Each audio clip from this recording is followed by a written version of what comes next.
Check Sunday Guardian Roundtable. But today we're going to be discussing something that's not the first time this topic has come up. It is the topic that I'm afraid will keep coming up.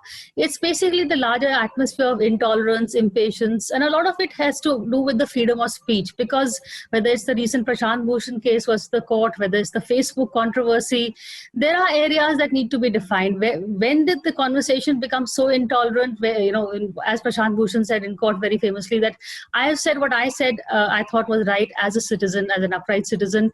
If the court finds that there is contempt, then so be it, So it's where these lines are really blurred, really. And more so, in some cases, it's very easy to see. Hate speech is very easy to recognize, yet no action is taken against it. So generally, what is happening to tap into the mood of the nation, really? I have joining me on the panel, Veer Sanghvi, former editor, columnist, and author. I have R. Jagannathan, he's the editorial director of Saraja. Pawan Verma, politician, formerly of the JDU, and he's going to tell us where he's headed to make India a more tolerant world. Kalikesh Singh Deo, he is the national spokesperson for the BJD. Veer, I'll begin with you. You've seen the Prashant Bhushan case. You've seen what's happening with Facebook. You wrote about it also. It's not anything new, but we've seen more and more cases. The frequency of such cases is increasing, I would say. I'm not sure they're the same thing, Priya. I'm not even sure you can club them together. In the case of Prashant Bhushan, there's a very specific law, contempt of court, which the Supreme Court says he's violated. Prashant Bhushan says he hasn't. And a vast majority of advocates and people in the media would appear to agree with him. I don't want to second guess what the Supreme Court has said. They're lawyers, they're judges, they know their stuff. But it does seem to me that tactically, from the Supreme Court's point of view, it may well have misjudged the mood of lawyers and judges in the country and perhaps gone too far in calling out this case. I think it's given Prashant Bhushan needless publicity. It's given his allegations needless publicity. They may have been better off letting the matter lie. In the case of Facebook, again, it's not about intolerance. It's a very specific allegation. The allegation is that Facebook does have standards, that the people who impose those standards called out several statements made by a BJP person, BJP MP Raja Singh, and that when they asked for action to be taken against this person, somebody on the public affairs department side of Facebook said, no, don't take action. It'll affect our relationship with the ruling party. Facebook has responded to the Wall Street Journal, which carried the story, and has essentially confirmed it, but has also said that the reason they didn't take action wasn't just because of this public affairs official. There were other reasons. It never said what those reasons were, still hasn't. So again, there's no case of the government intervening to try and stop this. It's Facebook imposing a certain self-censorship of its own for whatever reason. So I don't think Prashant and Facebook are connected, nor is the third incident, which you didn't mention, which is the violence in Bangalore over an alleged insult to the Quran, which was, I think, quite clearly organized for political ends, as many of these incidents are. We are not a country that just takes offense when it comes to religion. We're a country that is looking for offense. And it's quite easy to claim insults to Islam or Hinduism or whatever religion and to mobilize crowds. It's a very dangerous trend, and we have to come down strongly on it. Jagannathan, your first take on this, are these incidents linked, or are they, standalone incidents that itself do reflect on, the larger topic? Yeah, you're calling me? Yeah. Yeah. See, they're not directly linked because there's a separate law on contempt of courts. There's an act on that. Then it's also there in Articles, 215 and another one there. So there is a law on that, and the courts have the power to decide what is contempt and what is not, which they do. And in this case, the Supreme Court has already decided that Prashant Bhushan is guilty. Now, Prashant Bhushan is essentially saying that, look, you ought to take it in a larger spirit, and this is what I meant, and this is what I meant. My point is, I do link it with freedom of expression, though there is a separate act, for the simple reason that if I had said the same thing about the Supreme Court, why is Prashant Bhushan a different kind of, a violator of this Contempt Act, as opposed to if I had said 8 of the 16 Supreme Court judges are corrupt, last 4 Supreme Court judges have been kowtowing to the government or whatever that he has said, right? Now as far as I know, the contempt is a very clear law. where you say you can criticize judgments, but you don't criticize judges in a personal way. This is exactly what Bhushan has done. So my whole thing is the courts, what they do is a separate issue, but I think that it's clearly a case where we could call contempt. It's not, he can't claim that I can say anything I want, and the courts have to take it in the right spirit. So in that sense, he is claiming freedom of speech, and it is not anything else. As far as the Facebook is concerned, I think Facebook and Twitter and all are equal opportunity offenders. They have taken action against all kinds of people and not taken action against all kinds of people. It's because of the nature of the problem. Because when there are literally millions of posts every day, if you think that one particular thing has not been taken down and another has taken down, I think it's physically impossible for them to do it. Look at WhatsApp, which is an encrypted system. I mean, anybody can forward some rubbish to 200 guys, and that those 200 guys can send it to 200 more guys. So it's the nature of the beast. I don't think, unless you can prove that specifically somebody is saying, don't remove this, remove only this, then we have to investigate that. Anyway, they have an oversight board and things like that. The third thing is, in general, I think this is a good opportunity for us to look at the entire gamut of restrictions under Article 19, how much we want to curtail free speech, how many things we want to remove. There are all kinds of things the governments can do to stop free speech, including anybody who claims to disrupt public order can just get away with curtailing somebody else's freedom of speech. So I think it's a good time to examine Article 19 and the contempt of court law, but they're both similar things. Remember, even Parliament has a right to contempt. They can jail people just like the Supreme Court. Why should Parliament be able to do that? So I think we need to look at the broader issue along with the specific issue. So, but it's a good opportunity to look at the larger issue. That's what I believe. Pavan, your first thoughts on the topic? Frankly, Priya, I have not the slightest doubt that as a society and as a republic, we are becoming far too intolerant to dissenting opinions. Now, this is a generic issue. The Facebook post may have brought it to the fore, but let me cite quickly 2 or 3 examples for you. At the end of the month, there is a man called Ashok Lavasa who will fade into the sunset in Manila, having in an unprecedented move been eased out as election commissioner. Maybe it's something he wanted. Perhaps he was tired with the dust and din of Delhi, its endless humidity.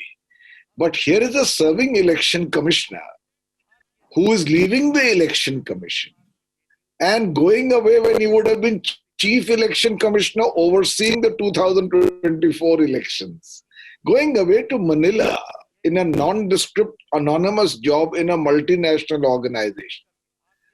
Perhaps it has something to do with the fact that he was the only election commissioner who was publicly critical of the behavior of Mr. Narendra Modi and Amit Shah during the last parliamentary election. We don't know. Perhaps, but we have the right to ask the question. Take the case of contempt, Prashant Bhushan. It's a completely archaic law which we have inherited from the British. And let me tell you, the British have the law. The last person they convicted under it was in 1931. When judges have been lampooned, criticized, in every possible way, including on the front pages of newspapers. And the law is very curious. I mean, I'm sure as lovers of English, it says any word written or spoken, signs and actions that scandalize or tend to scandalize the Supreme Court or the judiciary. Scandalize. I mean, you can be scandalized, and who judges you? The person purported you have to have been scandalized. He is judge and jury. He decides that you have scandalized me. Now, I am very confused. In 2018 January, 4 judges, senior-most judges of the Supreme Court, unprecedentedly held a public press conference where they said the following. They said the administration of the Supreme Court is not in order. Many things which are less than desirable have happened in the last 7 months. I think Prashant Bhushan is asleep at the post compared to judges of the Supreme Court for the first time publicly saying that undesirable things in the Supreme Court have happened. Why was the Chief Justice of India not scandalized? Therefore, I'm trying to say, and that includes, by the way, the sedition law. Thomas Babington Macaulay, who drafted it in 1870, must be most surprised at the sheer persistence of the colonial legacy in India.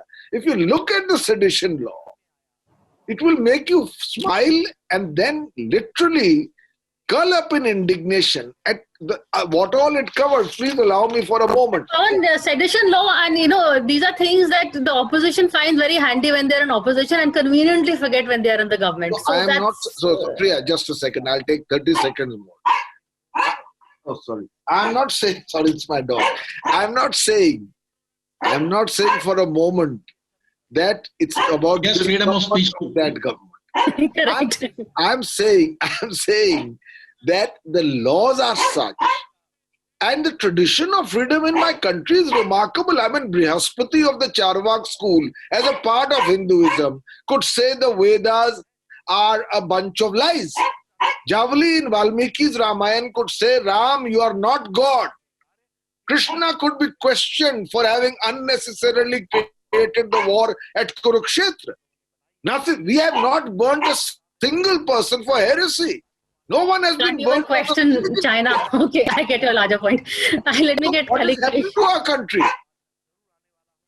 What is happening to our country? That's the point, really, Kalikesh. Has this always been happening, or is it something that is happening more often now than earlier? Look, I think we have gotten a bit of a time warp. The laws, as Pavan was pointing out, emanate out of the British hangover of pre-independence, and they are obviously designed to suppress democratic freedoms. They're designed essentially to rule. That's the background we are living in. And you've talked about freedom of speech. You've talked about the contempt law. There's the president's rule, a law which has been used almost 80% of the time against state governments by the ruling Congress. Yet when Arun Jaitley brought this issue up and I was debating him in Parliament, he refused to even modify the law to safeguard the interests of legitimately elected state governments. So we very quickly, as somebody was pointing out, I think maybe it was you, Priya, we very quickly forget the excesses of these laws or the misutilization of these laws when we are in government. Yet we remember them most when we are in opposition and we are in the firing line.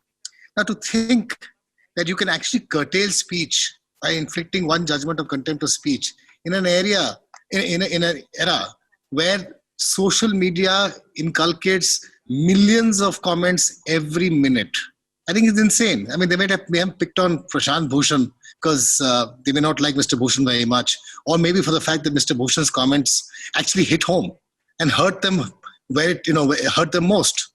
But you cannot, in today's day and age, even pretend to actually suppress free speech. So what should we do? Should we live in those archaic times, or should we sort of move on? We have a defamation law. If tomorrow, Priya, you or Veer write something which is unflattering about me or present me in a wrong light, I have a right to go to court and now even criminally file a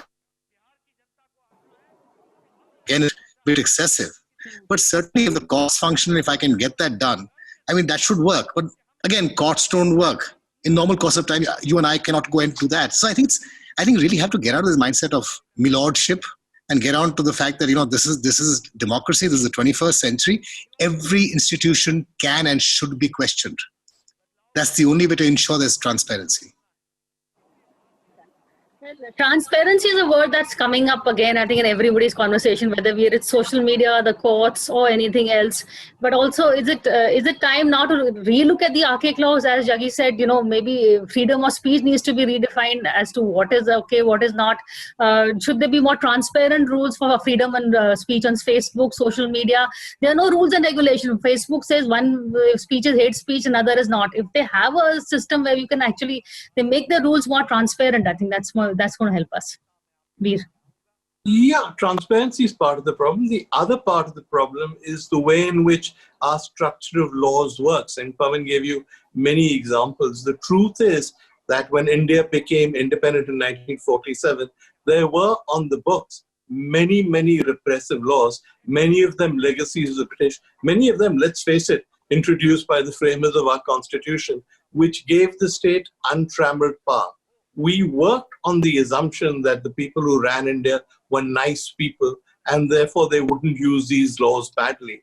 Let's not forget that the emergency, one of the darkest chapters in our history, was perfectly legal.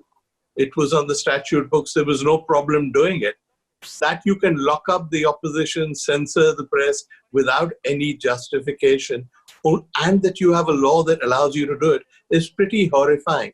If you look at the other laws, sedition, as you said, is another good example of a law that has no business existing. It's a law everybody opposes, as you said, also when they're in opposition. But nobody does anything. Congress had 10 years in government. They try and change the sedition law. In Rajasthan recently, the state government tried to use the sedition law against Sachin Pilot. So these are things that people talk about, don't do a lot. It's the same about our attitude to free speech. We believe in free speech as long as we agree with what the person's saying. When it comes to something difficult, then we get into all kinds of emotional and logical messes. Let's take the example of the Hussain paintings. I think pretty much anybody on this program would say that yes, Hussain had a perfect right to paint Hindu goddesses the way he wanted, and the fact that he was driven out of the country was a complete scandal. I think no problem with that. Now let me turn that around slightly. Supposing Hussain had painted the Prophet, not in a bad way, not in an unflattering light, even a laudatory portrait of the Prophet, would he have been entitled to the same freedom? Logically, he should have been. But pretty much all of us would have said, no, he's caused communal tensions, he's insulted a community. So one of the problems with India is it's not the laws, it's the way in which we look at things. We make up our mind and then find the law that we can use. I think the same thing has happened with Prashant Bhushan. There was a time, say during UPA 2, when Prashant Bhushan was the darling of the Supreme Court. Every PIL, everything he passed, regardless of merit, was always hailed by the media, hailed by the judges who encouraged him. He's not any longer. The problem is that we have no institutional structure that guards against these changes in judicial mood or in public mood. So there's a case not just for transparency, but for looking at all of these laws and getting rid of them. Getting rid of them, wow. I think even Kalikesh was hinting at somewhat similar stuff. Jaggi, your take on that? Absolutely. I'm almost very little that I disagree with what Veer said. In fact, Veer connected what Pawan said and which I wanted to rebut. The point is, when you are looking at that in our society, we are not worried about if somebody criticized Krishna or Rama or anybody for what they did or for whatever, what the Charvakas said or whatever it is. But the thing is, we do not live in an Indic society alone. There are two other communities here who believe in blasphemy laws. Okay. Now, in Indian context, there is no blasphemy law. You can abuse Krishna and get away with it. But that is within the context of that particular religion. Right? If somebody says that I am going to do it, if Prashant Bhushan says that Krishna is an Eve teaser, and Audrey Trushke is going to say Ram was a MCP, then I think there is a problem there. Okay. My point is, like, you cannot have, now if I say the same thing as Veer said about some other religion or their icon, then you're going to be in deep trouble. So on one side you have blasphemy law, on the other side you say you can have free speech. Right? This cannot go. You either have a limited blasphemy law that covers all religions, which is actually a restriction on freedom of speech, or you have no restrictions on freedom except hate speech, and hate speech also needs to be more precisely defined. Are we saying that, okay, this constitutes hate? If I say, suppose I criticize somebody's holy book, is that hate speech? I mean, one guy on Twitter got chucked out because he put a verse from the Quran on Twitter and he's been banned. Now, the point is, like, he didn't even comment on it. He merely put it in a certain context, right? So the point is that right or wrong? Is that hate speech? I don't know. But we either must have a proper law on it, or you say, okay, everybody has the same right to restrict free speech in certain areas. I personally am in favor of more speech, but not endless limited speech, because last bit I think was a little unstable. Yeah, I'm okay. I'm not a free speech absolutist, because I think we are a very, very sensitive nation with a multitude of communities, each with their own chip on the shoulder. right? So either you have a limited anti-blasphemy law which restricts it, say these people you can't generally talk anything about, okay, and that can cut across religions, or you say you can do it in either way. You can hide behind Article 19 A limitations. Any insult to any threat to public order, immediately you clamp down on everybody. So it doesn't make sense. So you must either move par this way or that way. You cannot have both situations existing simultaneously. That is the only limited point where I disagree with Pawan, where he said this is our tradition, but then this is not the tradition of the communities that exist in India today. Pawan, your comments, since I missed a bit of what Jaggi said, your response. I just want to say I would rather not dilute some of the remarkable eclecticism of the Indic tradition, merely because there could be some elements which are not yet fully assimilated in the spirit of a democratic republic. And I understand that there are, in some religions, greater sensitivity to religious matters. But I want to make a fundamental point. It is not only about law. It is about the spirit behind the interpretation and implementation of the laws, which needs to far more imbue the manner in which we react. Now, for instance, if you take the letter of the law in the sedition case, I'm sorry, Priya, all of us will be having a cup of coffee or a cup of tea in Tihar jail, as per the current sedition law. And you really must tell your viewers that as drafted, it says, whoever by words, either spoken or written, or by signs, or by visible representation, or otherwise, brings or attempts to bring into hatred or contempt or excites or attempts to excite disaffection towards the government established by law in India shall be imprisoned for life. Now you tell me, this is a sedition law. It's a pretty long rope. We Yeah. are all covered by it for something or the other, depending on subjective interpretation by the executive or the judiciary, which says that we have in some way excited disaffection against the government established by law.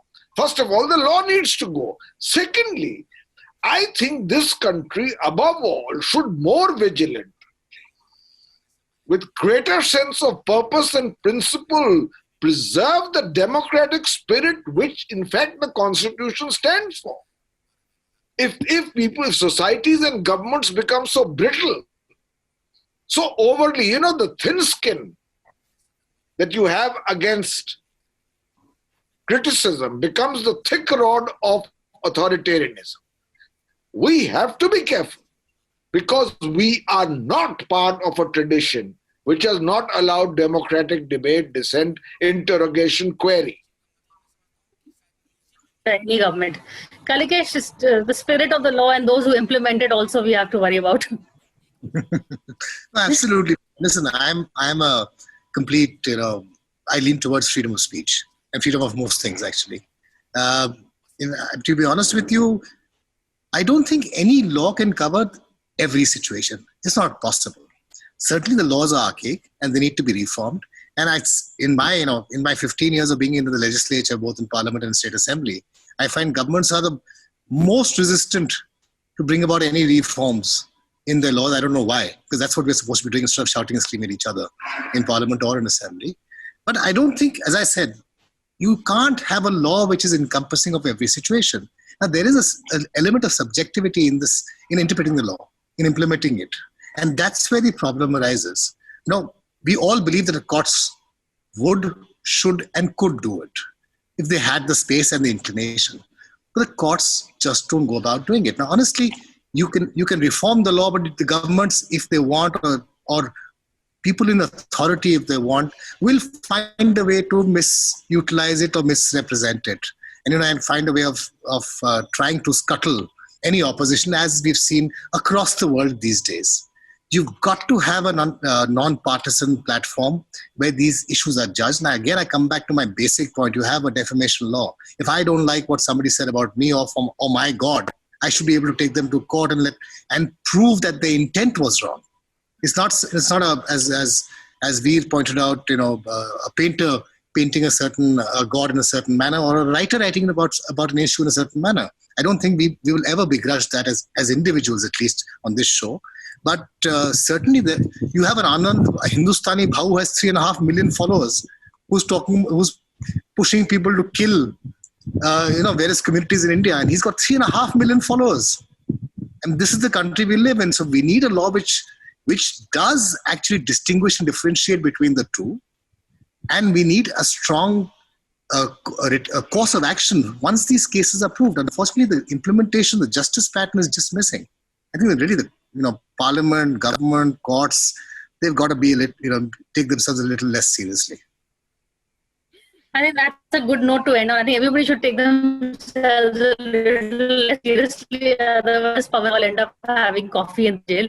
And I hope this show does its runs without that happening. But thank you all of you for taking part in this. And thank you for watching this show. Thank you.